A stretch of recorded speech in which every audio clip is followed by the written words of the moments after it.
Hey, it's Anne. So here's a heads up on all the episodes that we've got in the hopper. That's a Melody word, hopper. She used that. We're going to start a new series. This is my brainchild. We're going to see how it goes. It's about the cultures of various places. So, like, the first episode is going to be about like Massachusetts, mass culture, or even more specifically, Boston culture. And we have the perfect co-host, Josh Gondleman, to do it. So I want to do a bunch of other episodes that are kind of dialing in on what is the culture of this area? Why is it weird? What is wonderful about it? We're going to get people who are very much of the area, but then and can also interrogate it and appreciate it and be complicated just generally. So I'm thinking of like SoCal culture, Montana culture. I don't know, like I feel like we should have like a Quebec culture. If you have ideas for a region and a co-host, it doesn't have to be someone famous. It just has to be someone who can do this kind of combination of analytical appreciation, interrogation. Go to tinyurl.com/culturestudypod and fill out the form. The other shows that we're working on outside of this series include one on backyard chickens and farming and like why is there this interesting government push back to the land moment going on right now. We're also doing one on periods and specifically period pain, and then something along the lines of what's going on in men's fashion trends. So this one's with Jason Diamond, and it's like not like high fashion. We're going to talk about why there are persistent ways of men dressing in this moment. Normal men, everyday men, dad men, young men. So we'll talk about shorts and vests and all sorts of things. Again, that form is tinyurl.com/culturestudypod or look for the link in the show notes. Thanks so much and enjoy today's show. Here is my question about running culture. I'm not a runner, and anytime I talk to a runner and they tell me they just ran a marathon or whatever, and I'm like, oh my gosh, that's amazing, congratulations. They always go, I'm really slow. Like, it took me like 5 hours. And I'm like, you ran for 5 hours. Like, that is impressive. So what is the deal with that? I think runners always want more people to run. And so they're trying to make it seem easy. And they've maybe forgotten that how difficult the thing that they're doing is. I think everyone, because like the field of running is so vast, there are so many people that you see like who pass you while you are running a marathon. Yes. And so you're like, I'm really like, you're reminded over and over again, like I'm really actually pretty slow. But I also think that there is, especially in this moment, a normalization of like, just because you're slow, like who cares, right? But like you still want to somehow put like a caveat on it that like, I'm slow and it doesn't matter. Like I can still run a marathon just because I'm slow. So even though it seems like they're negging themselves, Melody, they're really kind of trying to say like, I'm slow and I ran a marathon and that's cool. See, I take it as like, well, you shouldn't really be that impressed because I'm slow, even though I'm like, I can't run 1 mile. So I don't care how long it took you to run 26.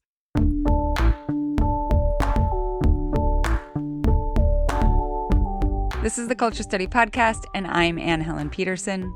My name is Razik Rauf. I'm a writer and a runner based in Los Angeles. I write the Running Sucks Substack, and I'm very pleased to be here. Why is your newsletter called Running Sucks? Because it does. Running does suck. It doesn't, like, I've been running my whole life, and it still sucks. Every time I go for a run, there is at least one thing that sucks. But when I can identify something about my run that sucks, I try to improve it. Yeah. Yeah, that's it. Sometimes I'm like, how much of this is just like my baked in Protestant work ethic of like, oh, something's always going to suck. Yes. So like, if something's always going to suck in some way, like how can I find the good part? But I do think there is this kind of like making fun of the fact that running sucks. I used to have this shirt. I wonder where it is right now. And I would wear it running a lot. It said, I hate running. Yeah.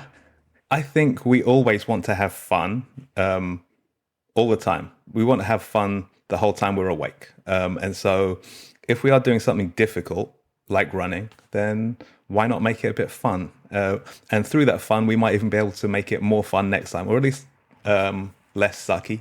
which is the goal. Yeah. Yeah. Well, or, it's the classic type 2 fun. I Yeah. do one of these relays where you run 100 miles. It's you with a team of 11 other people. It's called a Ragnar. Over the course of essentially like 36 hours. And you stay up through the night and you like sleep in little snatches on the like gym floor of a high school in like the middle of nowhere, Washington. And it's totally type 2 fun. Like it's ridiculous. Like you're kind of It suffering is. in all of these different intersecting ways, but you're also doing something really collaborative and ridiculous, and it becomes fun. And so that type of fun that also kind of sucks is type 2 fun. There's a couple of different levels to that fun though, because there's the collaborative stuff, there's the mini community that you're in for 36 hours, but then it's fun on a personal level as well. You've achieved that, and achieving something on your own is good, but achieving something with friends, with a team, is 100 times better. Yeah, and it's not a coincidence that a lot of my kind of accidental PRs are on some of these segments, like even when I'm so tired, but like you're amped up and you're like, I have barely slept. My stomach feels super weird. Let's go. Let's get it done with. It's 4 a.m. What has your relationship with running been over the course of your life? I ran at school. So I joined the track team when I was a teenager, let's say 14 or so. I wasn't good enough for team sports. So Yeah. it wasn't really an option to play on the football, the soccer team, or cricket. I just didn't really like a small wooden ball being thrown at me at speed. I was okay at hockey, but Yeah. team sports just weren't quite for me in the same way that running was. So I was kind of put into the track team as a remainder, as a leftover, and but I found my place, and didn't continue running through college because I did other college things of partying the whole time.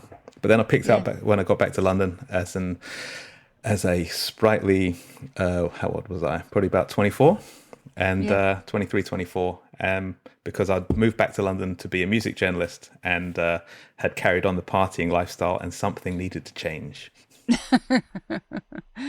I started running when I was like 18 in like the worst shoes, right? Like just like, I don't know. I had like one pair of like gym shoes that I used in actual gym class in high school. Yes.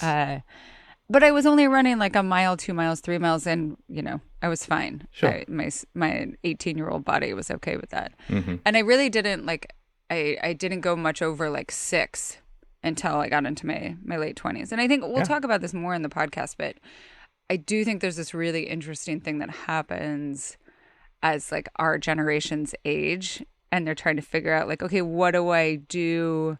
Do I need to exercise? Like, does this become my whole personality? Once I get into something, do I have to make it into something that like quasi takes over my life? Like, I feel like this is a shots fired moment. Totally. Well, for both of us. And I think like I've spent a lot of time trying to think about why do I like running? If I do believe that running does suck, right? If there are parts of it that, like, why have I stuck with it? Why have I come, like, even when I've gotten, like, really into Peloton or, like, road cycling or hiking or whatever, like, I always come back to it. And so what is that? And I think some of it, and we'll get to this, some of it is just ease. It's just the easiest. Pull your shoes on, get out of the door. Yeah. Okay, so our questions today are all over the place. Great. Why are runners so annoying? Can races save our society? Is there gossip on Strava? Yes. And then we'll answer a couple more in the AAA segment, which is our advice segment about finding a running buddy and why races are so crowded. So the hope is that even if you're not a runner, this is kind of similar to an episode we did somewhat recently about skiing, that you will still enjoy us interrogating the culture of running. So let's hear first from Caitlin. I used to hate running, but I'm slowly learning to appreciate it for its relatively low barrier to entry and to resent it more because of the shin splints than the exercise itself. But why are so many runners such evangelists about it? Arguably, most people who practice the sport are evangelists about them, with weightlifters and cyclists either tied with or slightly less egregious than runners. I'm both, so the shade's coming from inside the house. But personally, I've encountered a level of smugness among runners that I haven't seen in other sports. I've heard runners say it's the best, easiest, and cheapest form of exercise, which seems to discount the fact that it can be quite hard on your body, that good, long lasting running shoes and other equipment, like most anything else, is not cheap, and that honestly, most people were never taught how to run properly or how to enjoy running in school gym classes. What is it about running or the community around it that invites or encourages the smug evangelism? Okay, so the first I thing I love want to this. say, and this is like a total run evangelist thing, is that if you're getting shin splints, decrease your mileage and it'll be better. Correct. That's just my very quick shin splint. I don't have a ton of PT knowledge, but I do know that. Yeah. The other thing, though, have you met this kind of person who is like the evangelist? Have I met them? I'm surrounded by them. I'm surrounded by them. They are. I moved to LA 10 years ago, and I've met runners all over the city. Some of them are so serious, and some of them are not serious. There's a whole range of how people are with this. Some of them just go to run club. Some of them just run alone and occasionally allow me to run with them. But they all love running, and they're all evangelists in their own way. And so the person Caitlin's talking about, I do know that person. But I think that they love it so deeply because that kind of love usually comes from change. Running changed them somehow. They adore it, and they want to share that. They want to share that. They want to share what they've found from running with you, Caitlin. And so understand that it does come from a place of love, no matter how overbearing they might be, no matter how smug they might come across. I do believe that they want to share it. There is that other side where they might be boasting about their achievements, but there's nothing you can do about those people. Yeah, I don't find that many people who boast. Maybe it's just because I'm in my running crowd is mostly like people in their 40s Yeah. that are just like thrilled about their bodies still functioning the way that they want them to function. Like that's really at the heart of it. And I think that, like, for me, at least my current evangelism about it is not about, I think everyone should run, because I don't think everyone should run. Like, if it really doesn't feel good on your body, then don't freaking do it. But if it's something that you're scared of because you don't understand yourself as like a quote runner, that's the thing that I think a lot of people are like, I didn't think of myself as a runner. Like I was the person, and I always say this, like I was the person hiding behind the bathroom during the mile run at school. Like I hated it. Yeah. And I also am not a team sports person, like not formal, not casual, like people who start a beach volleyball game. I'm like, this is the worst idea I've ever heard of. Like, it's just, I hate it. And for me, it's like a way to do something that makes me feel really alive in my body and also marvel at my body. Yeah. You know, women statistically, their ability to run longer and run slightly faster, like it lasts just a little bit longer. So I'm like, here I am, like well into middle age, and I can't believe that I can do this. And that, I think that's the enthusiasm. And you know, the arguments about it being like easy and accessible, like that tension is really at the heart, I think, of all hobbies, right? Because there are entry points that are still very accessible. You can still run in basketball shorts and a t-shirt, a cotton t-shirt that you've had for 15 years. I recommend it. Yeah. These things are all there. But then at the same time, it's modeled by most people who are doing it in your social sphere as oftentimes something that you need the right gear to do. And, you know, that goes to peer pressure a little bit. Going back to the evangelist, the smug evangelist, I think they just want to share what they love. They want to share their experience. That's what I want to believe anyway. Well, and I also think sometimes this depends on the person. This is not me necessarily.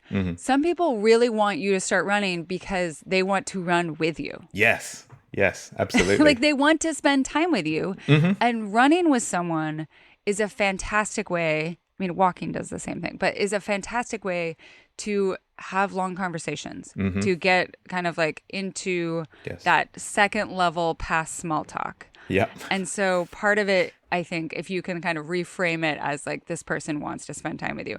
I am very picky about who I run with, not because like I am not because like if your pace is this, I have to like can only run with you. I mean, mostly it's the opposite, that I want to always have the option of going exactly the pace that I want to go, which is very slow. Or gosh, Melody's gonna yell at me, which is not like, I'm not trying to say that I want to go at a faster pace. I'm saying that I often feel that internalized pressure of like, what if I want to go at a slower pace? And so there are a handful of people that I know are right around my pace and have no problem with slowing down when and if we need to.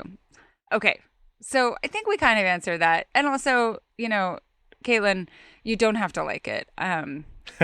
And that's okay. Well, like running sucks, as we agree.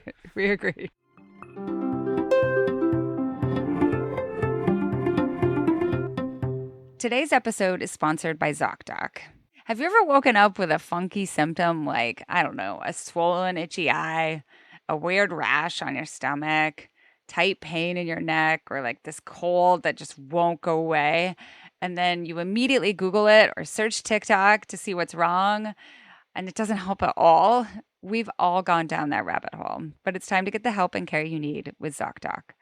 ZocDoc is a free app and website where you can search and compare high-quality in-network doctors and click to instantly book an appointment.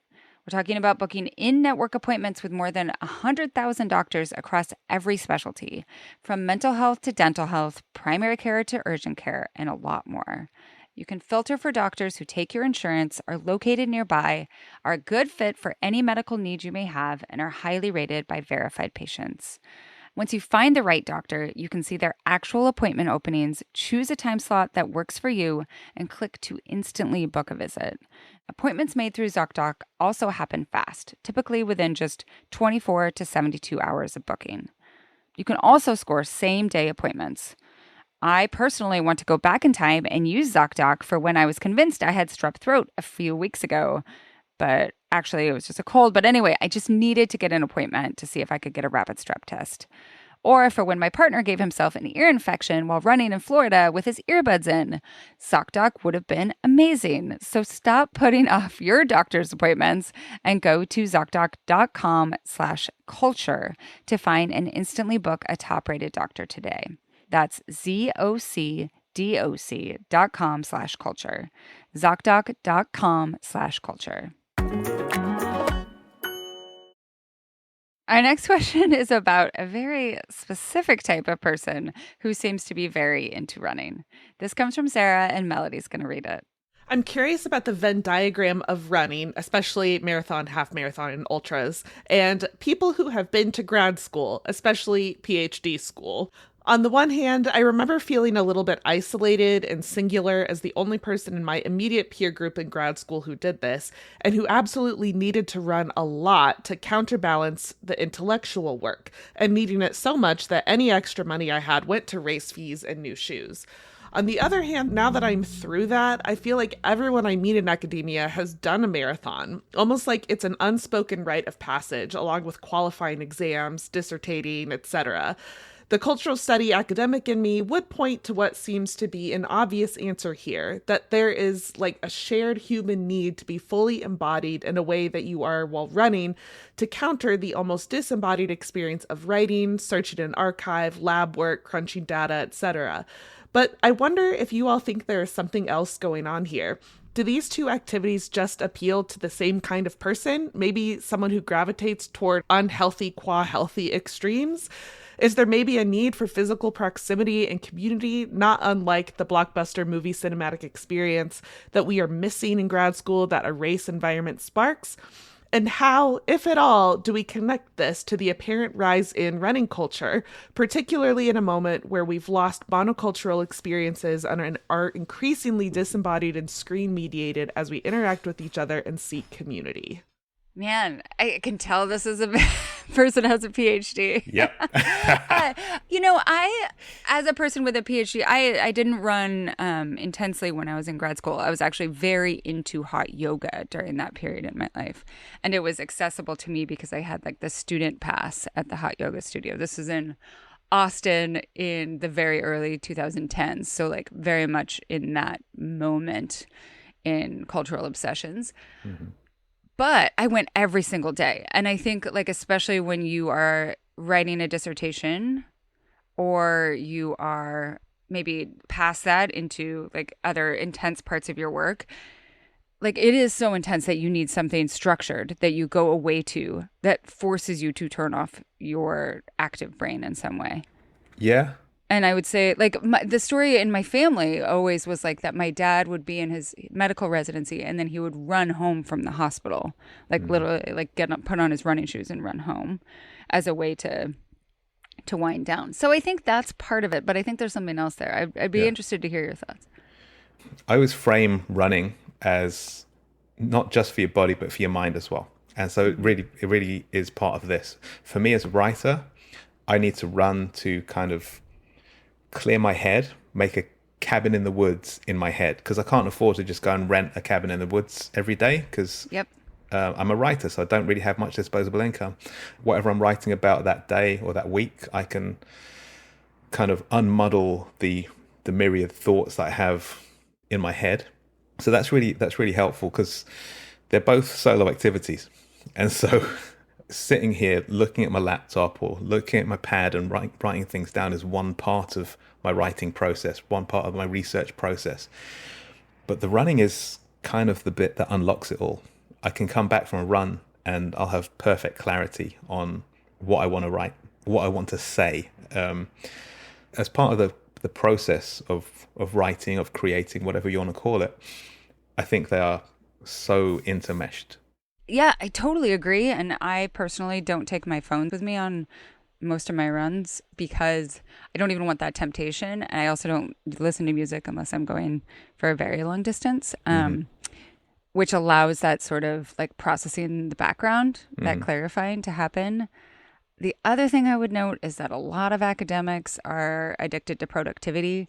And so running is a task that also is framed in what we frame it to ourselves as productive, right? Because you could go on a really long walk, right? Or you could like knit. And both of those things have that same sort of like mind clearing and clarifying function. Sure. But it's like, oh, I'm also getting into shape while doing this thing that clears my mind. Like it's like running is a multitasking and a thing that like you can convince your brain that this is still doing what you're supposed to be doing. It's not leisure. It's time efficient exercise. Yeah. You can walk and get the same benefits as a run for the same distance, 3, 4, 5, 6 miles, but it'll take twice as long if you walk. So if you run, your productivity increases because you can get back to your desk quicker.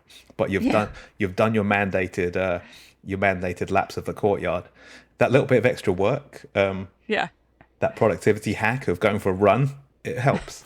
Yeah, no, and I think that like that's all absolutely true. But I like the other part is that it's the part I like least about some of running culture, which is like, this is my hobby that also is like a productivity hack, you know, like that that component. But the question asker points to like how much of this is also trying to kind of wrest some sort of collectivism, like some sort of group experience. And I think that that's really true. I did not do that, but like that's part of what I really liked doing hot yoga when I was in my PhD, is that like here I was not only with a whole group of people, which most academic writing and stuff, like even teaching, you're with students, but it's incredibly solitary in terms of like you're not doing it in community. And the academic world is very cutthroat and individualistic. So here's this whole group of people that you're with, and also they are not academics. Like you get to talk about other shit that is not the academic world. And that for me is one of the things I also love about running, is that like the community is made up of people who do all sorts of different work. I've worked from home for most of my adult life. When I was a music journalist, I made sure I was going to shows, going to concerts, or just to socialize way more than the average person, because otherwise I was in my apartment for 24 hours. So I could handle the 8 hours for sleep. Let's say I got 8 hours sleep. I could handle the 8 hours of work in my office, but then the next 8 hours, I needed to be among people. And so I went to concerts. And since I stopped being a music journalist when I moved to LA 10 years ago, I started going to run clubs. That became my connection to the outside world. It was like taking a dog for a walk or taking the dog to the dog park. That was me going to a run club. That was my dog park. Going to a run club, for instance, you can switch from talking about whatever you're studying with your peers at the university to discussing ways of raising your VO2 max and why carbon plated shoes are maybe not necessary, or why everyone's wearing black, at nighttime. But you can have different conversations.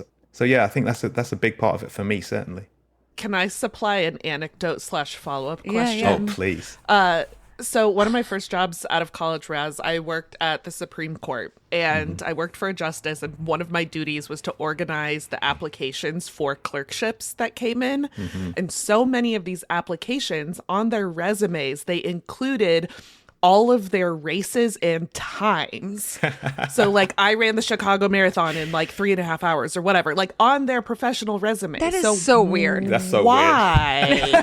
Okay, I also thought it was weird because it's like, you're about to go into an incredibly intense year. You're not going to be running. No. And also, who cares about this? But Melody, I would contest why? that they actually probably would still be running. They would just be sleeping less. But also, that is weird. Especially putting the times. That's just so weird. Maybe they put that on as a warning that I'm taking this, I want this job, but I will also be running. So beware, I'm not going to have a load of spare time. I'm going to spend my time running. Or I'm going to take all my... No way. Because otherwise they would be like...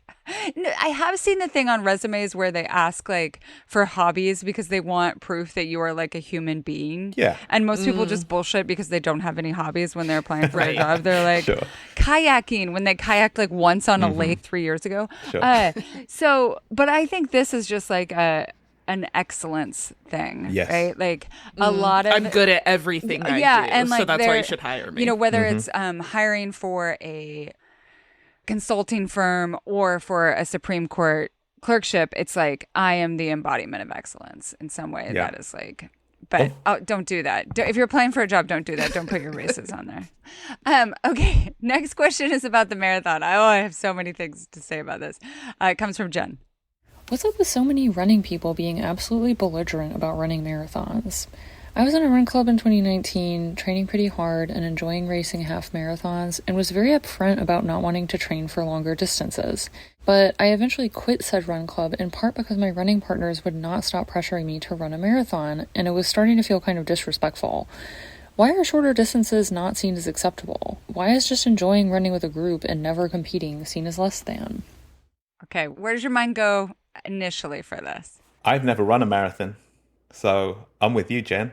I'm 100% on your team. I like running 10K. I've built my body up to the point where I can run a half marathon any day of the week.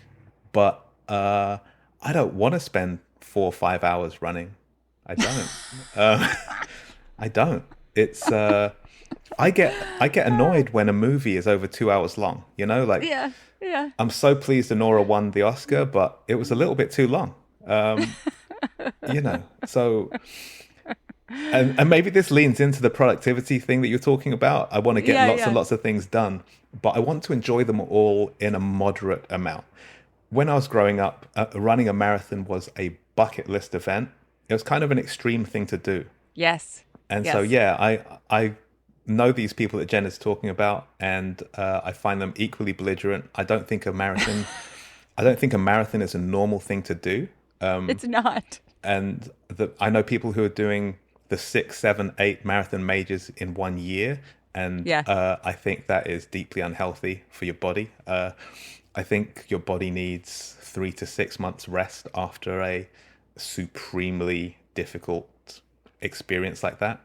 But people are taking, people run a marathon every weekend, and I worry about them. So as a person who also used to feel this way, and people would be like, what are you training for? And I'm like, life. Like, that would be my answer. It's just like, sometimes I ran a half marathon, and then after that, like, I would go up to 15 or 16, and it'd be like, I'm just like playing around with what my body can do. And also recognize that anything over 15, when you run that much, it kind of wipes you for the rest of the day. Yes. Like you can't do a lot. Like you can hang out, sort of, but your body needs to recover. And then I kind of got convinced that I could do it and did one, and then you get addicted. And I think that there is a lot of like millennial hobby energy that is ricocheting around the field right now, which is why you have people trying to do all of the majors in a year, or like, I'm going to do every marathon on 7 continents in like a month. That's one of them right now.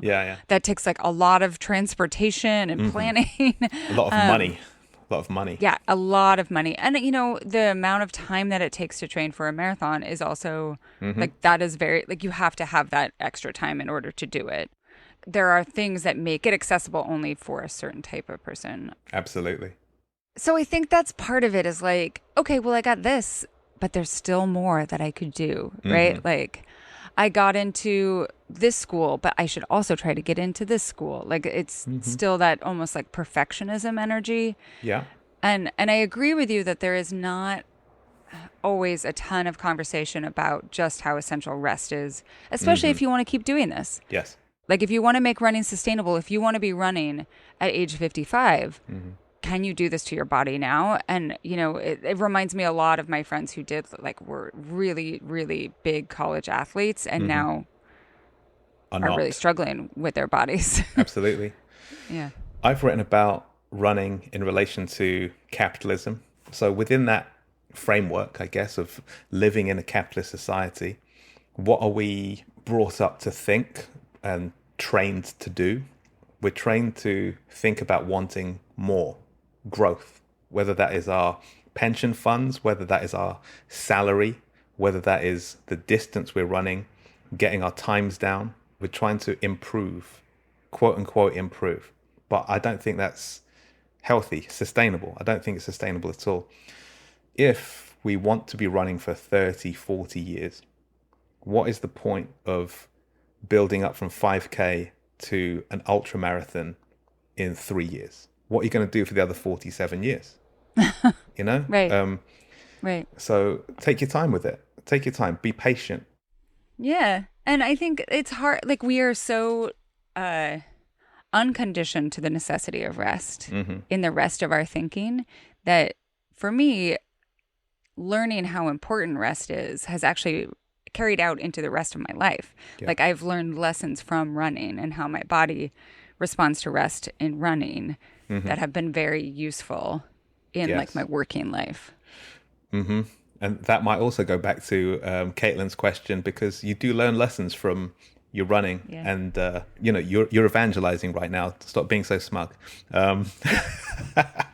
So I think that we should tell Jen that, like, she should start evangelizing the wonders of the half marathon. Like, Absolutely. Like, when people start, like, be like, that's just not my thing. Like, I don't feel like I need to go past that. This is what my body likes. That's it. It's worthwhile to push against that, but also I understand how annoying it can be to try to always be doing that. Yeah, and I believe she said something about making shorter distances a bit more worthy, I guess. A 5,000 meters, the Ingebrigtsen and Josh Kerr, they tried to make that a real angry rivalry, and they are trying to glamorize shorter track distances.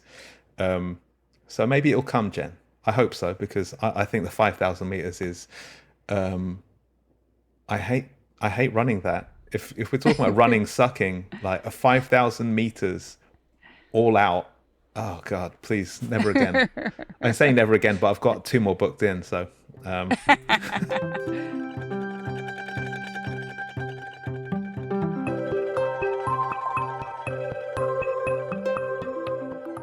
This episode of Culture Study is brought to you by Graza, my longtime favorite olive oil.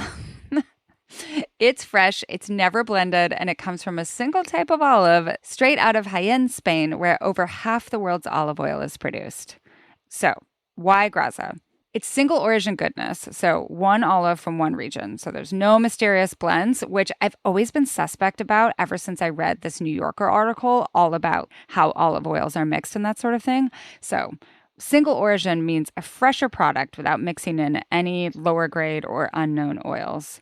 And here's the big bonus. It comes in squeeze and spray bottles. So you don't have like these messy, drippy tins or like drippy spout. You just like aim and squeeze and go. It's also much easier to get a more precise amount when you're using the squeeze instead of like dumping the giant jug. And there are 3 types, so you can use it for basically any task.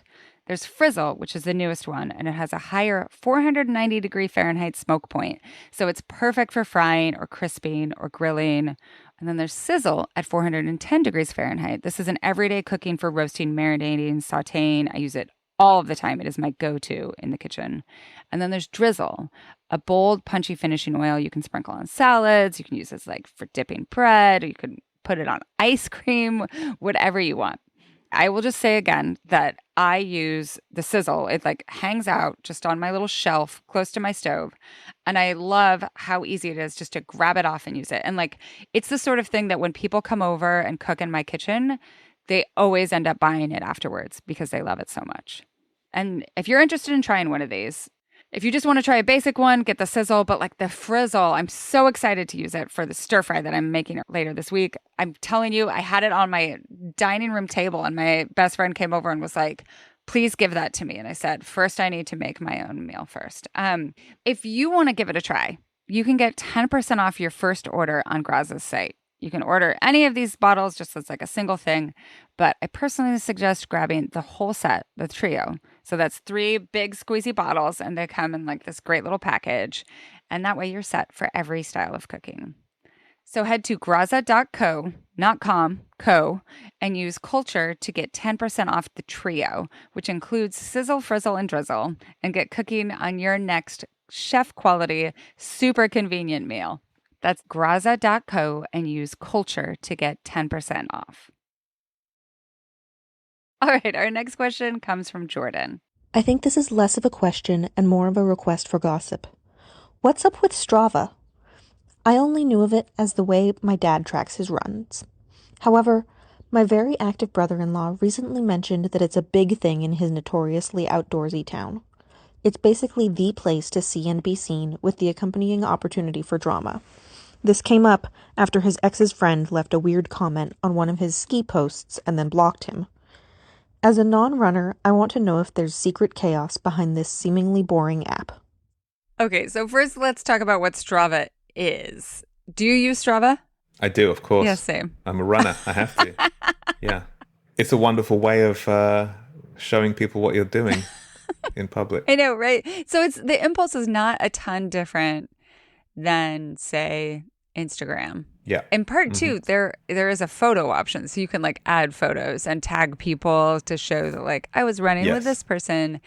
And I think if you use it merely as what it was created for, which is to track your athletic activity in terms of like the map of where you ran. So it can interface with your running watch, or you can just turn on the app on your phone and it uses GPS coordinates to track you where you're going. So it gives you, if you're just using it on your phone, like it gives you a pretty good approximation of what like your pace is and your route. And you can also use it to find other routes. And then there's like this weird thing where there are things called segments, which are like places where a lot of people run, and then you get like you steal the crown from someone else who runs that segment. Like you can get PRs in it.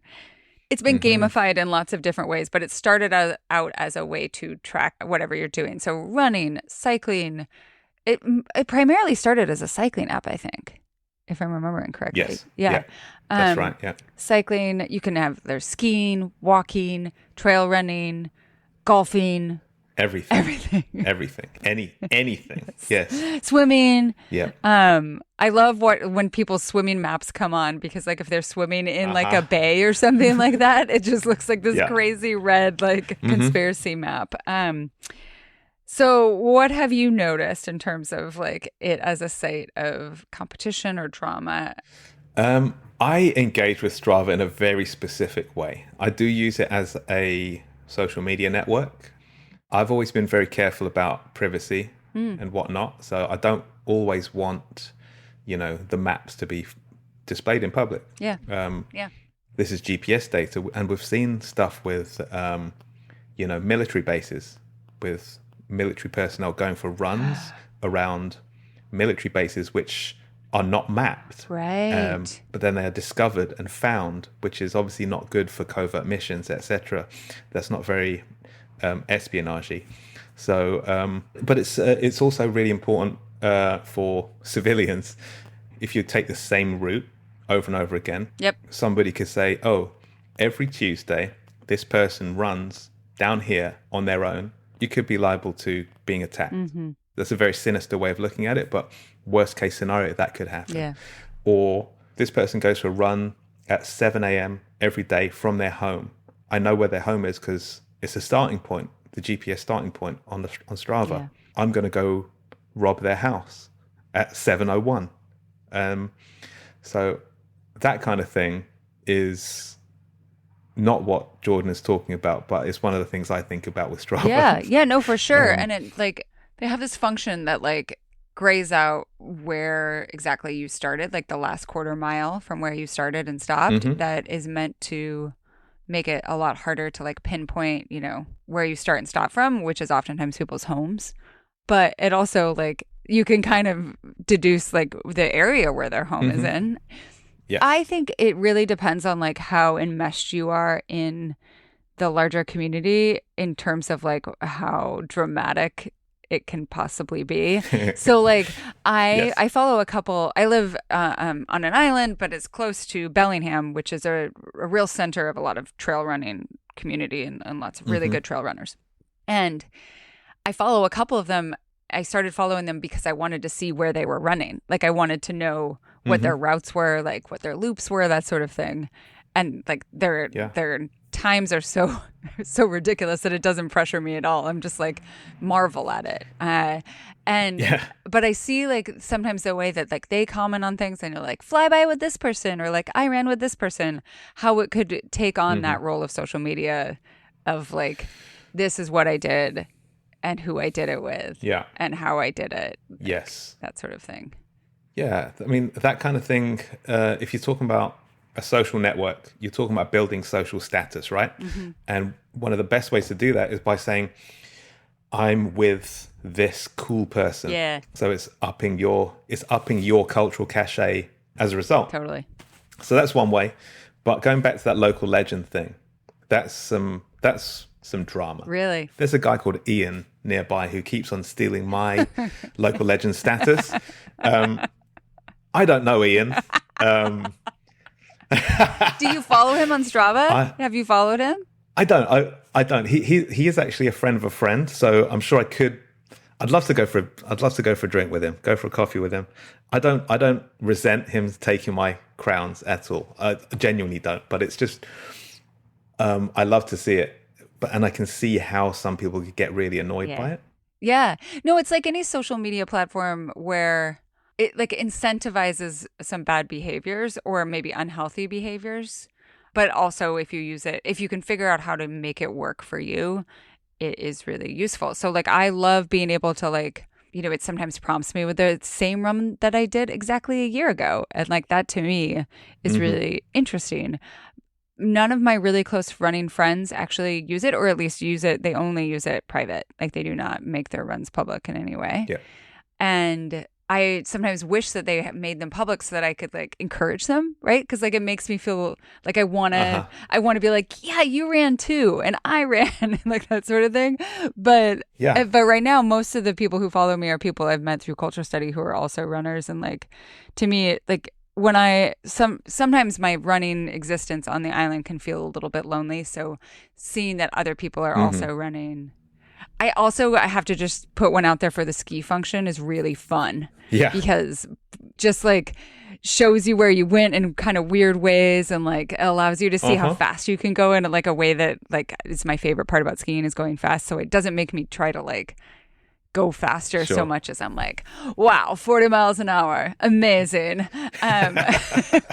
So it makes me feel good about my old self. But I think that it all has to do with like how enmeshed you are in the community.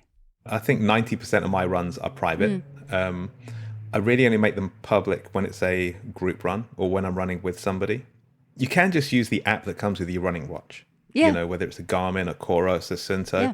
Those apps are great if you just want the stats for what you've been doing for your own training purposes. Those apps are fantastic. They even have AI coaching programs and stuff like that built in, like into the cost of your watch. So the only reason for me to use Strava as somebody with several different running watches is to have a central point, because, you know, sometimes I run with my Coros, sometimes with a Garmin, sometimes with a Sunto. And so I can't trust those. Yeah, I know. This is life as a... This is the life that I built for myself, okay? Yeah. But my data is over 3 different platforms. So it's like so united. I use Strava. Yeah. Yeah, it's a central point. But then, yeah, I do use it. Like if I'm going for a run with my friend Gordon, I'll take a photo up a hill with him and say, went for a run with Gordon. He slowed down by 4 minutes per mile to run with me. But, you know, that was very nice of him. And I'll shout him out for that. Absolutely. So, yeah, is that. I hope posting things like that doesn't make other people feel bad. Yeah. But there is a messaging. They introduced messaging last year. Ugh. But I think it's pretty safe, because I think it's only you can only message somebody if they follow you. So the chances of harassment, I think, are quite low. Yeah. It's not like you can just like message a complete random and, you know.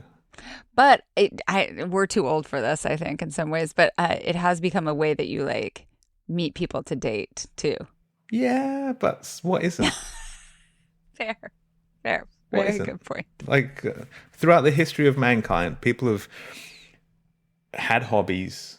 They've joined social functions on whatever level to meet people, for human connection, whether that's romantic, platonic, whatever. Yeah. They do.